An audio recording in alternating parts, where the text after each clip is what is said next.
is Korean pop music. Some people would say it's just pop music, but it's something different to it. There's something unique. There's something about K-pop that makes you feel special when you listen to it. I think generations before us never really listened to music in a different language this vastly. And so there's a sort of like rebellion and uniqueness when you listen to K-pop.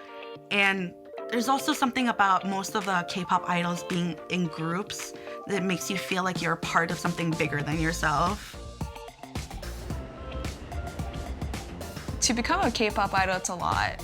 You audition or you get recruited by these K-pop groups, and you go through this really rigorous training. They go through dancing, singing, they even work out, they try and eat right, they go to classes still.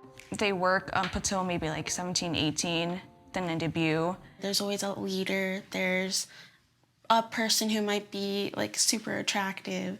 There are the visuals or singers, rappers, like, yeah, so it all comes together, and they do pretty well. Right now, my ultimate K-pop group is BTS. The B sounds like a P, so it won't pronounce as Bangtan. It will be pronounced as Bangtan Sonyeondan, which means Bulletproof Boy Scouts in Korean, beyond the scenes in English. K-pop groups always have like their fandom names, and BTS chose ARMY, adorable MCs for the youth. So some of the things people say to me when they find out that I'm listening to K-pop, mostly it's just, how do you understand what they're saying? Well, you don't speak Korean. You just like them for their looks and their dances. When I found out about BTS, I was in like a really like shaky kind of place. So their music really helped me. They're very open about talking about mental health, the problems they struggle with, the problems that they want us to find peace with and to love ourselves with. In the BTS like fandom, they always say like BTS came to me at a time in need, and like that's why they're such a big deal to me. And I completely agree with that, because when I became a fan, like I was going through a lot of like personal things, and like just them, like their lyrics, their music like uplifted me so much. Like I have so much to look forward to now, and like I'm so thankful to them for that.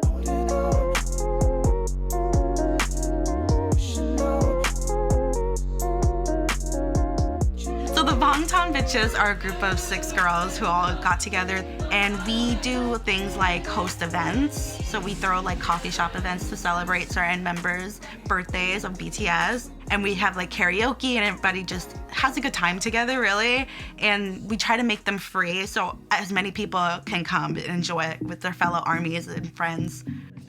Yeah, okay. Show it, might as well. Oh, God. The first person I ever met was Carla. We've known each other since high school. We actually got reconnected because of BTS. I think I posted a picture, and I was like, oh my God, bae, or whatever. And then she commented, was like, wait, you like BTS too? Let's meet up. And that's how we got started. Like, I don't see them as my friends anymore. They're my sisters. Just like BTS. BTS started as a group. They were put together as singers, rappers, and then they became brothers, and I feel like that's how we became. And me, and Mary have like the same bias, which is like the one behind me. We always go like, we're sister wives now. Like, we're always talking about that.